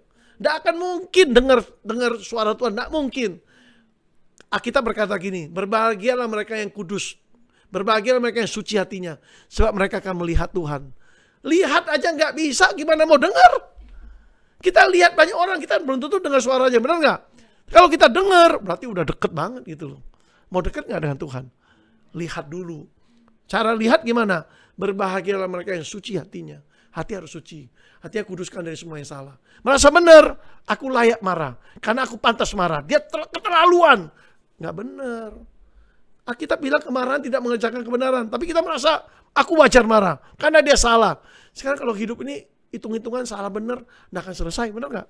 Nggak akan selesai. Semua orang merasa benar. Nggak akan selesai. Oke, kita lanjut ya. Bahwa tangan, tadi melihat, mengetahui, memperhatikan dan memahami bahwa tangan Tuhan lah yang membuat semua itu. Yang membuat siapa? Yang merombak semua, yang intervensi semua tangan Tuhan. Tuhan yang lakukan. Artinya apa? Mereka mencari Tuhan. Mereka juga perlu Tuhan. Mereka bukan cari manusia, cari Tuhan. Tapi melalui kita mereka lihat. Jadi lewat hidup kita lah Alkitab yang terbuka. Yang bisa dibaca orang lain. Izinkan Tuhan bekerja lewat hidup kita. Izinkan kita ngalami proses itu. Supaya kita saksikan. Supaya orang ngalami gitu. Jangan cuma terpesona oleh orang kesaksian. Kok iso ya? Kok saya enggak ya? Jangan gitu. Kita juga bisa kalau kita mau. Cuma masalahnya apa? Kita mau atau tidak? Alkitab berkata, jika kalau kau mau, kau akan makan yang terbaik dari negeri ini. Amin. Kalau kita mau dibentuk, mau berubah, kita akan makan yang terbaik dari negeri ini. Bahwa tangan Tuhanlah yang membuat semua itu. Yang Maha Kudus Allah Israel yang menciptakannya. Dia yang menciptakannya tidak ada menjadi ada. Yang gak mungkin menjadi mungkin. Itu Tuhan. Coba lihat satu ayat lagi, Yesaya 32 ya. Apa yang Tuhan akan lakukan? Bapak surgawi. Ini Bapak sendiri yang lakukan ya. Yesaya 32 ayat 14, ayat 15. Yesaya 32 ayat 15, sampai dicurahkan pada kita roh dari atas. Ini yang dilakukan Bapa lewat Roh Kudusnya, dicurahkan, ditumpahkan. Bapak Ibu tahu nggak? Belakangan ini di Amerika, ya di Osbridge atau apa, ada satu universitas mengalami lawatan Tuhan. Mereka mengalami KKR, tahu ya, di Osbridge itu. Dari satu kampus sekarang jadi 21 kampus. Mungkin hari ini sudah menyebar. Mereka tiap hari ibadah. Kenapa? Tuhan melawat, nangis mereka dijamah, Tuhan mau dekat. Itu Roh Kudus. Kita rindu itu terjadi di Indonesia. Rindu nggak? Itu hujan akhir dicurahkan. Bisa terjadi pada Indonesia. Kenapa Indonesia banyak berdoa tidak ngalami? Kenapa Amerika dulu? Amerika nangis benar-benar gitu. Indonesia cuma nangis untuk diri sendiri. Ayo kita mulai nangis untuk jiwa-jiwa. Soul for Jesus. Jiwa untuk Yesus. Nangisi jiwa-jiwa. Artinya apa? Kita tidak mementingkan diri. Kita mulai nangisi apa yang menjadi harta Tuhan. Kalau itu terjadi, lihat lawatan Tuhan di kampus di Amerika. Sampai nggak ada kuliah ditutup, tiap hari ibadah. Ini benar-benar buka di YouTube. Coba ya. Saya baru tahu tadi Ketua Umum Bamak kasih tahu saya sekumnya tadi dalam ibadah tadi penghiburan di Grand Heaven. Saya ke sana, dia sampaikan ya. Ada teman yang WA saya di grup Sarasehan Bamak. Saya tanya dia bilang kan 1. Saya bilang, "Pak, coba sekarang udah 21." Oh iya, katanya. Oke, kita lanjut ya. Yesaya 32 ayat 15. Sampai dicurahkan pada kita oleh roh dari atas. Ada kata sampai. Sampai berarti apa? Harus tunggu. Benar gak? Tunggu sampai roh itu dicurahkan. Harus nanti minta Roh Kudus dicurahkan. Ditumpahkan dalam jumlah besar. Dicurahkan artinya dalam jumlah besar. Tergantung kerinduan kita. Tergantung betapa hausnya kita. Seberapa hausnya kita, begitu kita dicurahkan. Kalau kita datang membawa bejana yang kecil, kayak botol yang kecil itu aqua, sebegitu kita dapat. Tapi kalau kita bawa bejana yang besar, sebegitu banyak kita akan terima. Hari ini minta pada Roh Kudus. Karena Roh Kudus yang mampu merubah. Merubah apa? Padang gurun menjadi kebun buah-buahan. Ayat 15. Sampai dicurahkan pada kita roh dari atas. Bukan roh dunia, rohnya udah besar. Dari atas. Roh Tuhan, roh Yesus sampai dicurahkan, ditumpahkan dalam curah. Artinya apa? Tuhan rindu mencurahkan. Kita rindu nggak? Apa kita puas? Cuma karena apa? Merasa enak saja. Aduh, lagunya enak ya, cocok ya. Cocok dengan saya ya. Cocok tapi nggak berubah buat apa? Merinding tapi pulang sama aja. Tetap ngamuan, tetap marah, tetap mau menang sendiri. Tetap egois, tetap dikte suami, tetap maksakan kehendak. Tetap jadi bos dalam keluarga. Ya, nah ayat 15. Dan kebun buah-buahan itu akan dianggap hutan. Waktu Tuhan berkati kita, bukan hanya kebun buah-buahan saja, tapi kebun buah-buahan jadi hutan. Hutan artinya apa? Terlalu banyak, saking banyaknya nggak bisa dihitung lagi. Istri saya ngomong sama saya kan suka anturium. Tanaman dulu raja daun, Pak. Tahu ya, cemani, gelombang cinta semua termasuk keluarga anturium. Saya punya cemani daunnya tebal. Saya split, saya pisah-pisahkan. Saya beli juga dari online yang kecil-kecil jadi besar. Sekarang jadi kayak hutan, rumahnya kecil. Istri saya bilang gini, sudahlah, jangan beli lagi, udah kayak hutan. Apa artinya hutan? Saya mau tekankan kata hutan. Hutan artinya apa? Terlalu banyak, gak bisa dihitung. Tuhan mau berkati kita seperti itu, Bapak Ibu. Pertama, kebun buah-buahan. Bermacam-macam buah, itu kebun. Tetapi jadi hutan. Ini kerinduan hati Tuhan. Berarti apa? Tuhan selalu rindu memberikan lebih. Bahkan sampai penuh, sampai puncak. Itu hati Tuhan. Percaya gak? Jangan dicuri oleh musuh. Yesus berkata gini, ya di dalam Yohanes 10 ayat 10, bahwa aku datang memberi hidup. Hidup dalam segala Tapi jangan lupa ayat di atas, pencuri datang hanya untuk mencuri, membunuh dan membinasakan. Kenapa orang tidak mengalami kelimpahan? Artinya apa? Tidak mengalami kepenuhan apa yang Tuhan janjikan. Karena ada yang tercuri. Kenapa? Tercuri. Kita lengah. Kita nggak buka pintu hati kita untuk yang lain. Pencuri masuk. Ingat, pencuri itu hanya masuk kalau kita buka pintu. Saya malam-malam tidur, saya cek pintu-pintu udah tutup belum. Ya kan? Harus cek pintu hati saudara. Ada bagian yang masih terbuka nggak? Jangan biarkan dia masuk. Alkitab berkata jangan beri kesempatan pada iblis. Jangan kasih kesempatan sedikit pun. Jangan satu celah pun. Jangan kasih dia masuk. Jangan berikan landasan buat iblis. Tahu nggak pesawat itu nggak bisa turun kan kalau nggak ada landasan. Landasan itu tempat dia untuk memacu, naik atau turun. Itu landasan. Kalau kita nggak kasih landasan, kita nggak beri kesempatan, dia nggak bisa, dia melayang-layang aja. Memang dia ini penguasa di udara, biarin dia di udara aja, nggak mendarat di sini gitu loh. Biar no. Ya kalau saudara buka hati, kesel, jengkel, marah, benci, darat itu. Kenapa? Itu landasan buat dia. Oke, kita ikutin lagi ayat 16. Di padang gurun selalu akan berlaku keadilan. Mungkin orang berkata nggak adil. Saya udah lakukan yang terbaik. Saya udah bekerja keras, nggak adil. Kenapa dia naik gaji, aku tidak? Kalau Tuhan kita izinkan rohnya merubah semua keadaan. Dari padang gurun menjadi kebun buah-buahan, dan kebun buah-buahan menjadi hutan. Apa yang terjadi? Di situ akan selalu, garis bawahi, selalu, kata kuncinya gitu. Saya kali baca ayat ada kata kunci, selalu di sini, selalu akan berlaku keadilan. Dulu saya suka garis-garis bawahi kata kunci. Tuhan bicara saya garis. Sekarang saya nggak perlu garis, karena setiap kata bisa dihidupkan Roh Kudus. Saya nggak pernah coret lagi. Dulu saya banyak coret-coretan. Tapi yang coret-coret punya ini nggak ada coretan ini.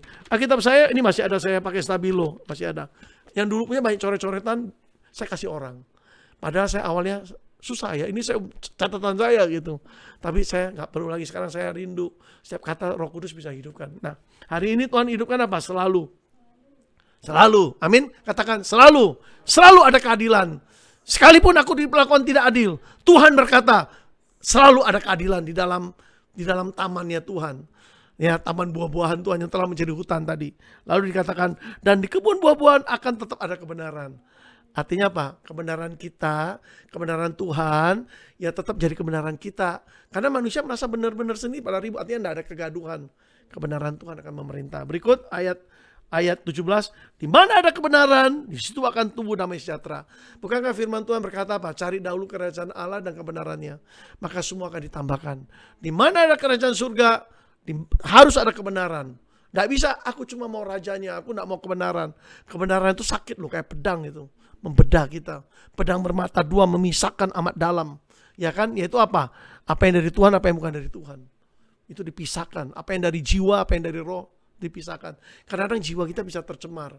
Kayak tadi, saya terbentuk. Kadang kamu disakiti lagi, saya bentuk. Supaya nggak disakiti, aku bentak dia. Padahal istri sendiri, bagian sendiri. Itu dulu, waktu di bumi Serpong damai. Di Jakarta. Ya, damai tapi nggak ada damai. Kenapa?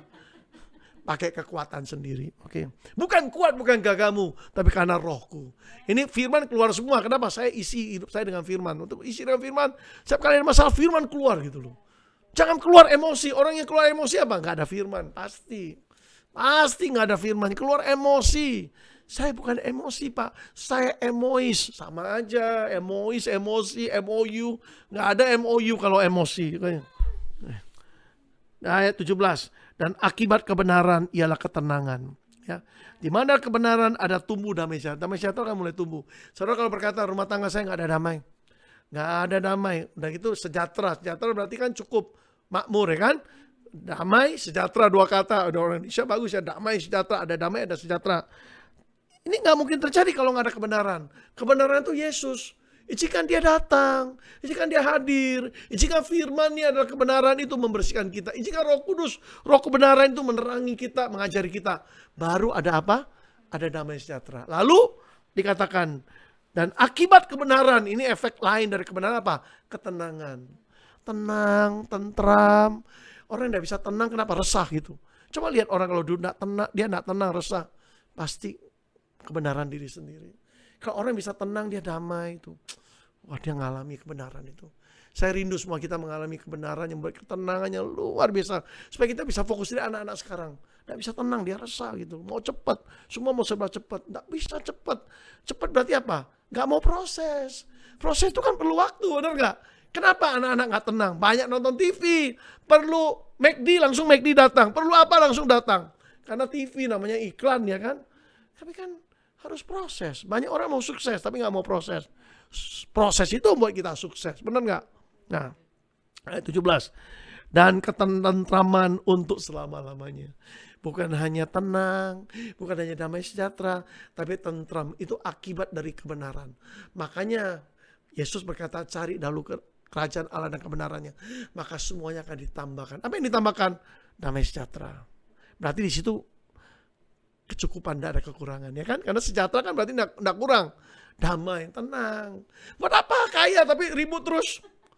Damai, sejahtera, aku tinggalkan bagimu, kata Yesus. Udah dikasih kok. Kenapa nggak diambil? Tapi harus jaga dengan hidup benar. Jangan adu kebenaran, merasa benar sendiri. Izinkan firman itu ngatur hidup kita. Mulai hari ini suami istri ngomong, yang ngatur hidup kita kebenaran, itu firman Tuhan. Tidak boleh kebenaranmu, tidak boleh kebenaran saya. Setuju? Kalau itu terjadi, damai itu rumah. Langsung perang Vietnam berhenti. Perang Iran-Irak berhenti langsung. Kenapa? Karena ada aturan mainnya. Dalam setiap keluarga main sepak bola aja atau aturan main. Rumah tangga aturan mainnya apa? Kebenaran Tuhan, bukan kebenaran diri sendiri. Karena aku yang cari duit, kamu harus dengerin aku. Enggak begitu. Memang aku suami, kamu harus tunduk. Walaupun aku pukul, kamu harus tunduk. Enggak juga. Suami harus mengasihi istri. Istri harus tunduk. Apapun kata suami. Walaupun gak setuju. Iya pak, inje. Ada lagu ya. Saya dikasih Tuhan lagu. Inje. Gusti Yesus. Inje. Gusti Yesus. Kulo manut. Whatever you say, I shall follow. Kayak gitu. Mereka nyanyiin sekarang di gereja. Sederhana kan? Inje. Orang Jawa Tengah bilang inje. Itu Jawa Timur apa? Engge. Susah amat sih. Ya Tuhan. Susah amat sih. Sama suami juga gitu. Istri-istri bilang enje. Iya pak. Ya. Suami senang gitu loh. Setelah itu baru WA. Papa sebenarnya kejadiannya gini. Papa udah reda baru bisa ngerti. Kalau lagi marah. Apa lupa? Nggak ngerti. Wah ribut deh. Iyain dulu. Iya pak. Setelah itu baru jelasin. Oke? Kalau bertengkar itu membuka jalan air, nggak bisa tutup, kata firman. Jadi menghindari kalau ada satu lagi marah, satu tenangkan. Ya, jaga hatimu dengan segala kewaspadaan, sebab dari hati terpancar kehidupan. Jangan biarkan kemarahan menjadi air yang bergelora. Saya melihat dengan mata ini seperti air itu meluap-luap gitu, kayak ada keluar asap gitu loh. Itu kemarahan mesti dibuang gitu. Ya, oke kita lanjut dikit lagi. Dan akibat kebenaran ialah ketenangan tentram untuk selama-lamanya. Bukan sekali ya, selama-lamanya. Mau gak? Cuma katakan selama-lamanya. Apa selama-lamanya? Damai sejahtera, ketenangan, dan ketentraman. Amin? Mau? Tapi dasarnya apa? Kebenaran. Izinkan kebenaran membersihkan kebenaran diri kita. Membersihkan hidup kita. Membersihkan semua yang salah di hidup kita. Hanya firman Tuhan itu adalah kebenaran. Yohanes 17 ayat 17. Firmanku adalah kebenaran. Ya toh? Firman Tuhan itulah kebenaran. Kuduskan mereka dalam kebenaran. Kata Yesus, firmanmu adalah kebenaran. Kapan Yesus ngomong kayak gitu? Waktu dia mau disalib. Waktu dia mau ditangkap itu. Taman Getsemani. Yesus berdoa buat murid-muridnya. Bapak, pelihara mereka, jaga mereka. Enggak buat dirinya, dia pasti berdoa buat orang lain. Ayat 17 itu kuncinya. Kuduskan mereka dalam kebenaran. Kenapa firman perlu kuduskan para murid? Karena Yesus sang firman akan ditangkap, nggak bersama mereka. Apa yang bisa melindungi mereka dari iblis? Kan iblis mau hancurkan murid-murid. Apa yang bisa melindungi para murid? Firman. Karena firman itu adalah Yesus sendiri. Karena Yesus minta supaya Bapa kuduskan mereka, supaya mereka kudus. Kalau mereka para murid kudus, nggak bisa dijamah iblis. Kalau hari ini Bapak Ibu dengar, kalau saudara kudus, dikuduskan firman, iblis nggak bisa menjamah saudara. Hanya orang yang kudus yang gampang dijamah iblis. Sekali lagi. Nah, betul? Nah, Bapak senyum-senyum, Bapak cinta firman. Bagus Pak, maju terus. Ibu juga ya. Haleluya. Bahkan kita bisa nangis kalau kita disentuh firman ya. Hatinya kembali lembut, itu indah, enak. Hati keras karena banyak masalah. Bukan salah saudara, memang banyak masalah, banyak tekanan, banyak. Saudara lihat banyak orang kecewa, akhirnya hati saudara jadi keras kan. Gak boleh begini, aku mesti punya prinsip. Aku mesti keras. Tapi keras, gak ada damai buat apa? Gak ada ketenangan buat apa? Gak ada ketentraman buat apa? Ayo kembali ke rel kebenaran. Ya, ayatnya ke-18. Bangsaku akan diam di tempat yang damai. Sampai bangsa loh, di tempat tinggalnya tentram, di tempat peristirahatannya aman. Hutan akan runtuh seluruhnya, kota akan direndahkan serendah-rendahnya. Artinya kemegahan kota gak ada gunanya. 20, berbahagialah kamu yang boleh menabur. Garis bawahi. Berbahagialah kamu yang boleh menabur di segala tempat. Wah, itu orang yang diurapi, nabur. Buat menghasilkan gitu loh. Nabur artinya apa? Investasi. Bagi orang yang bisnis, nabur kebaikan. Nabur pelayanan. Itu ada hasilnya. Dikatakan di segala tempat, garis bawahi. Kata kuncinya apa? Segala tempat. Kalau orang disertai Tuhan segala tempat. Di mana terdapat air. Tapi kata kunci apa? Di mana terdapat air. Dasarnya sekali lagi apa? Air tadi. Untuk mengatasi padang gurun apa? Air. Pertanyaannya, apakah air hidup itu masih memancar? Air hidup itu apa? Roh Kudus. Roh Tuhan, roh kebenaran. Ya, ayat 20 tadi, yang dapat membiarkan sapi dan keledainya pergi kemana-mana. Zaman dulu kekayaan kan dari ternak, benar nggak? Nggak ada saham dulu, nggak ada gedung, nggak ada apa. Cuma kemah, orang rumahnya nggak ada gedung kayak gini, pakai marmer segala nggak ada. Dia bilang supaya apa? Membiarkan sapi dan keledainya bebas pergi kemana-mana, aman. Ya, harta kekayaan kita yang hidup ini jalan kemana-mana, berkembang biak dan sebagainya. Saya ingat waktu di perusahaan Korea, saya beli 3 ekor kambing, jadi banyak gitu loh. Lepasin aja begitu, nggak dikasih makan apa, dia makan rumput sendiri. Saya masih mau lanjut sebenarnya. Ya, coba satu ayat lagi deh, boleh? Mau belajar dalam toh di sini kan? Tadi ingat, tadi Yesaya 41. Kalau dibalik jadi apa? Yesaya 14. Kita lihat siapa yang membawa manusia ke padang gurun. Tujuannya apa? Ya, Yesaya 14, coba ayatnya ke-17. Yang telah, tadi juga 17, ingat kan? Tadi juga ayat 17. Sekarang cuma dibalik. Tadi Yesaya 41, sekarang Yesaya 14. Tadi Tuhan, Bapa. Apa yang Bapak lakukan di padang gurun? Sekarang lihat apa yang iblis lakukan. Apa yang iblis coba lakukan pada umat manusia. Apa yang dia lakukan pada dunia ini, ayat 17. Yang telah membuat dunia seperti padang gurun. Dia buat dunia seperti padang gurun. Ya kan? Itu iblis. Nanti kita lihat ayat 12-nya nanti. Ayat 17 dulu. Dan menghancurkan kota-kota. Dia tujuannya menghancurkan kota-kota. Kalau bicara kota berarti apa? Manusia juga. Kalau kota hancur, manusia kena nggak? Pasti kena dampaknya dong. Lihat perang tuh. Ukraina sama Rusia, kota hancur. Orang kena nggak? Kena. Lalu dikatakan apa? Dan tidak melepaskan orang-orang yang terkurung pulang ke rumah. Jadi orang yang dikurung, diikat sama dia, dibelenggu sama dia, dan dikasih pulang ke rumah orang tuanya, ke rumah bapak, supaya tidak kembali pada Tuhan. Jadi dia tujuannya memisahkan manusia dari Tuhan. Itu tujuan dia. Dia mau hancurkan manusia. Ya, coba kita lihat siapa dia, ayat 12. Wah, engkau sudah jatuh dari langit, hai bintang timur putra fajar. Engkau sudah dipecahkan dan jatuh ke bumi, hai yang mengalahkan bangsa-bangsa. Engkau yang tadinya berkata dalam hatimu, aku hendak naik ke langit, aku hendak mendirikan tahtaku, mengatasi bintang-bintang Allah, dan aku hendak duduk di atas bukit pertemuan yang jauh di sebelah utara. Aku hendak naik mengatasi ketinggian awan-awan, hendak menyamai yang maha tinggi. Sebaliknya ke dalam dunia orang mati engkau diturunkan, ke tempat yang paling dalam di liang kubur. Orang-orang melihat engkau akan memperhatikan dan mengamati engkau, katanya, inikah dia yang membuat bumi gemetar, yang telah membuat kerajaan-kerajaan bergoncang, yang telah membuat dunia seperti padang gurun dan menghancurkan kota-kotanya, dan yang tidak melepaskan orang-orang yang terkurung pulang ke rumah. Siapa itu? Iblis. Dia ingin naik di tata Tuhan, ingin disembah. Jadi Iblis ingin bawa orang ke padang gurun. Kita lihat Yesus. Yesus juga dibawa oleh Roh Kudus tapi ke padang gurun. Tapi datanglah si iblis yang selalu menggunakan padang gurun untuk menjatuhkan manusia. Dengan apa? 3 pencobaan. Saya udah tahu kan ceritanya. Coba kita lihat Lukas pasal 4. Sebenarnya di Matius juga ada. Kita lihat Lukas pasal 4. Injil Lukas pasal keempat. Tapi lihat kemenangan besar yang Yesus alami. Artinya apa? Sekalipun di padang gurun kita juga bisa mengalami kemenangan. Ya. Jadi Lukas pasal 4 ya. Dalam ayatnya yang pertama, Yesus yang penuh dengan Roh Kudus. Jadi kunci untuk mengalahkan iblis, kunci mengatasi pencobaan dari iblis, kunci untuk merubah keadaan padang gurun menjadi kemenangan. Apa yang harus kita lakukan? Harus penuh dengan Kudus. Bisa nggak kita minta Roh Kudus? Bisa. Roh Kudus, penuhi aku. Ini baitmu, ini rumahmu. Penuhi aku. Penuhi, ini baitmu. Salah satu lagu saya, aku ini baitmu, dinyanyikan Jordan, masuk di TikTok ternyata. Aku ini baitmu. Penuhi aku, ini baitmu Tuhan, ini rumahmu. Berdiam di sini, penuhi aku. Nah, jadi Yesus penuh dengan Roh Kudus, kembali dari sungai Yordan, baru dibaptis loh. Ya, baru dibaptis, artinya siap melayani. Dipenuhi Roh Kudus, lalu dibawa oleh Roh Kudus ke padang gurun. Banyak orang setelah dibaptis bukan dibawa Roh Kudus, dibawa roh lain. Mulai dipenuhi roh ketamaan, mulai terpengaruh temannya, mau cepat kaya dan sebagainya, mau semua cara cepat dan sebagainya. Jangan. Orang yang cepat ingin kaya malah akan mengalami kekurangan. Kalau orang ingin cepat kaya, dia kecewa, dia bukan burung karena ingin terbang tinggi, begitu besok yang bangun gak ada sayap, kecewa.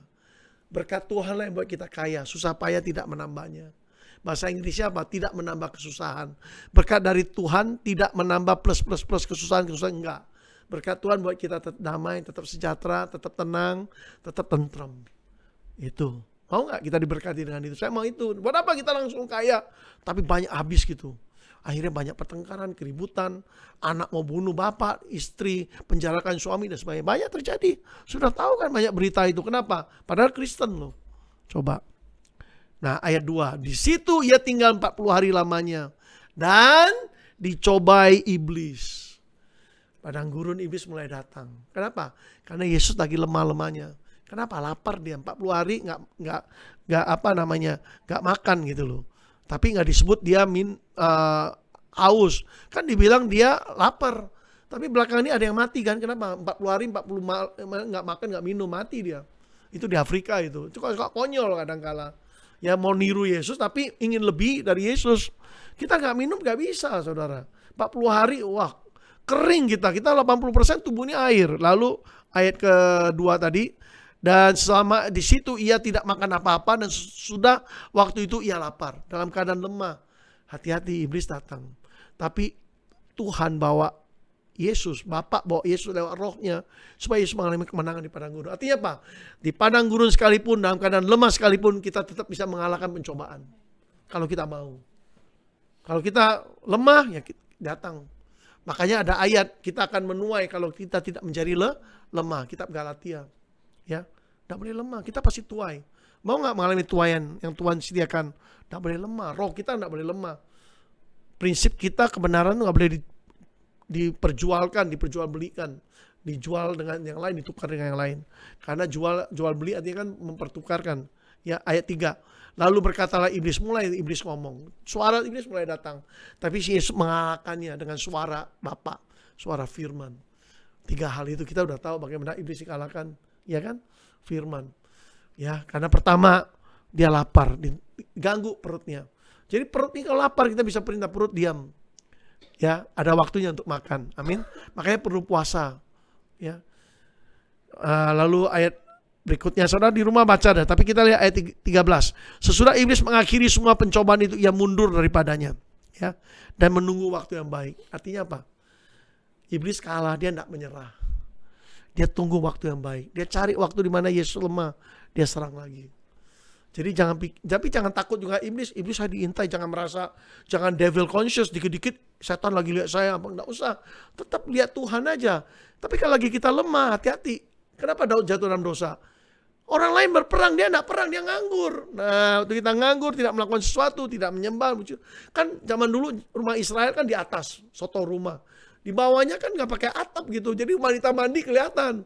Disitulah siapa itu Batseba mandi, dia lihat, wah tergoda, dia dipanggil dan berhubungan, akhirnya berzina kan, suaminya dimajukan peperangan, bukan hanya berzina, membunuh. Akhirnya kerajaannya goncang, hampir mati dia, dibunuh anaknya Absalom. Untung dia sadar, akhirnya dia kembali. Aku yang salah. Dalam Mazmur 51 dia mengakui dosanya. Kita walaupun dosa, salah, kita cepat bertobat kembali, itu yang penting. Harus izinkan kebenaran memerintah. Jangan biarkan dosa memerintah. Jangan biarkan kanker itu hidup. Ya, biarkan kebenaran itu hidup yang memberikan apa tadi? Damai sejahtera, ketentraman, dan ketenangan. Mau tenang nggak? Mau damai sejahtera nggak? Nggak ada yang lain manusia perlukan. Tenang, tentram, damai sejahtera. Kalau itu, izinkan kebenaran itu bedah kita. Jangan merasa benar. Setiap hari perlu bertobat. Setiap saat Tuhan tegur, miliki hati yang lembut. Hati yang seperti emas. Emas itu lembut. Pak Alex, saya sekretaris pribadi Pak Alex. Suatu hari saya pegang itu hadiah ya 1 kilogram emas untuk mereka yang nyumbang 1 M. Saya pegang itu, gambarnya tangan. Saya mau pegang, saya dimarahin, jangan pegang. Tanganmu tercetak nanti. Tapi saya udah terlanjur pegang. Lembek itu. Tangan saya tercetak jari saya. Orang yang emas murni ya. Tidak ada campuran logam lain, tidak ada campuran motivasi lain. Keinginannya hanya untuk menyenangkan Tuhan. Orang itu saudara lembut, lunak itu. Orang yang keras itu belum bertobat. Ya, mari kita miliki hati yang lembut. Ya, di sini ayat 13, ia mundur daripadanya dan menunggu waktu yang baik. Tapi Yesus justru ya ayat 14 dalam kuasa roh. Kuasa roh bekerja. Kalau kita kalahkan kedagingan kita, dia puasa kan mengalahkan dirinya, benar gak? Kalahkan kedagingannya. Dia mampu, pencobaan datang, dia kalahkan iblis. Dia kalahkan pencobaan iblis. Dan demikian dia dimuliakan Tuhan. Mari kita tutup mata kita. Ingat di dalam Matius 3 ayat 3, ada suara berseru di padang gurun. Bertobatlah, kerajaan Tuhan sudah dekat. Benar gak? Sekalipun Yohanes Pembaptis di padang gurun, dia masih bisa berseru, menyerukan pertobatan. Ingat Yohanes Pembaptis ini siapa? Dia ini orang yang tidak kompromi. Dia itu sengaja tinggal di padang gurun. Dia gak mau tinggal di hotel-hotel mewah. Sebenarnya mau, bisa gak? Bisa, karena nubuatannya tajam. Yesus berkata gak ada nabi yang lebih besar daripada Yohanes Pembaptis. Kenapa? Makanannya juga dia pilih yang sederhana. Ya, belalang sama apa? Itu yang kita nggak mau jelaskan itu lebih lanjut, tapi yang jelas makanannya sederhana. Kenapa? Kalau dia makan di hotel makannya enak, pasti orang kaya datang bawa amplop yang tebal, dia akhirnya tersilau kan, dia jaga dirinya supaya kebenaran tidak terkontaminasi dengan uang. Itu Yohanes Pembaptis. Para hamba Tuhan harusnya tiru Yohanes Pembaptis. Belajar hidup sederhana. Pernah saya mau namain saya Sinwo Yohanes Pembaptis. Kenapa? Saya kagum dengan orang yang namanya Yohanes Pembaptis. Tidak ada kompromi. Sampai dia rela kehilangan kepala. Dipenggal kepalanya oleh Herodes. Kenapa? Karena dia tidak kompromi.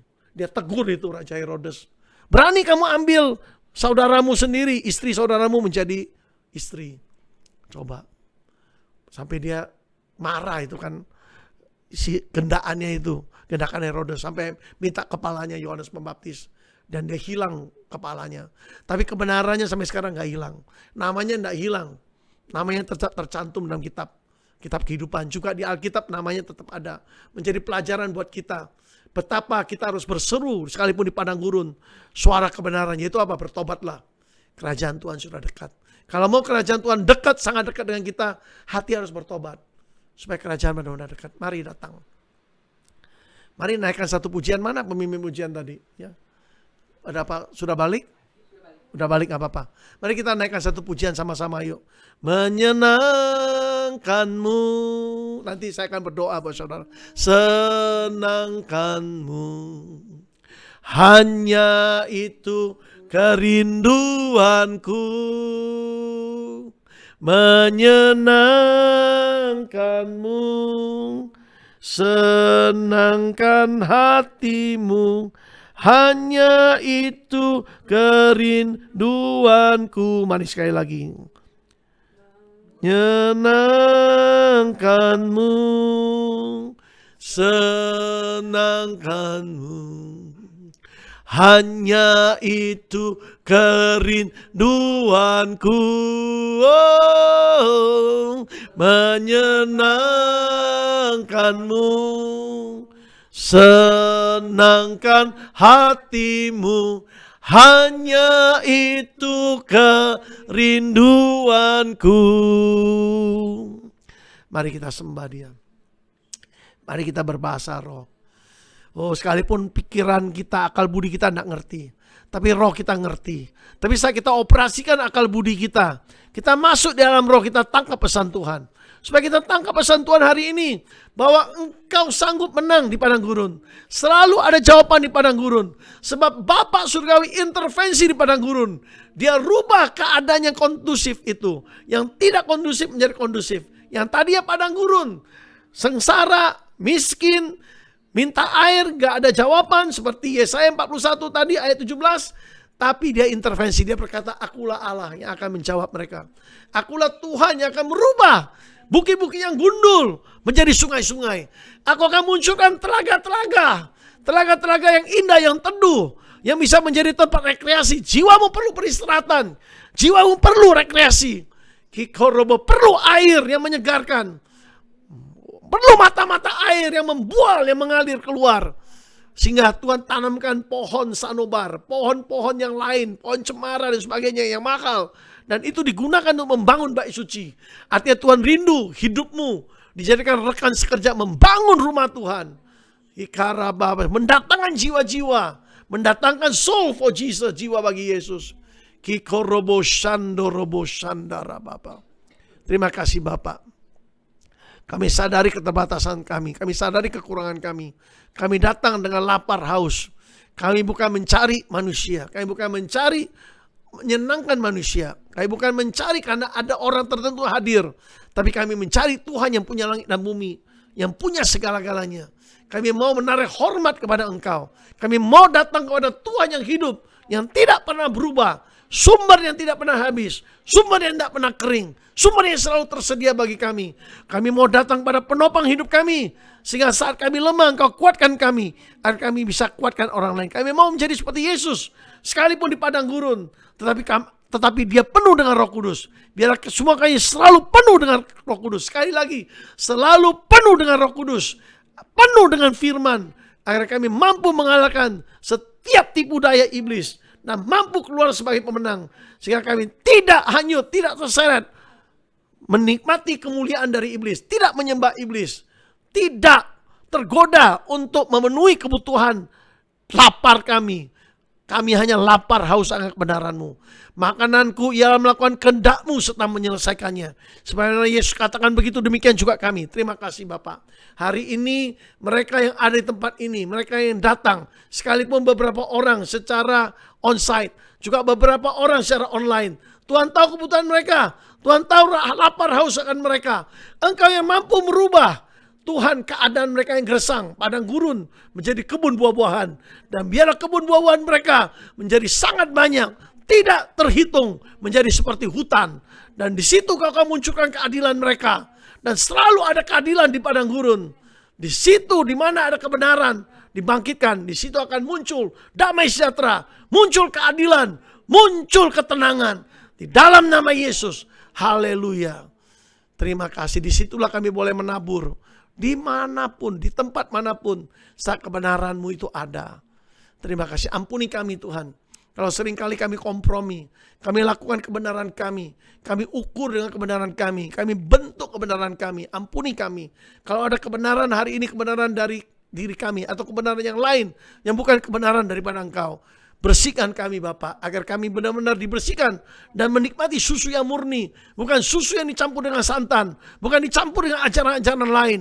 Kami murni perlu susu dari atas Tuhan. Firman yang murni, bersihkan kami dalam nama Yesus. Haleluya. Amin. Tuhan berkati saudara. Yang mau didoakan, monggo kita doakan. Mungkin yang di sini dulu ya. Mau didoakan? Tadi minta doakan kan? Tutup aja dulu ya. Saya tutup dulu. Bapak, terima kasih. Hamba-Mu tadi sudah berdoa. Sekali lagi kami akhiri ibadah malam hari ini. Permuliakan diri-Mu Bapak dalam hidup kami. Kamilah bencana-Mu, kami milik-Mu. Di mana kami hadir, biar kami menjadi saluran berkat.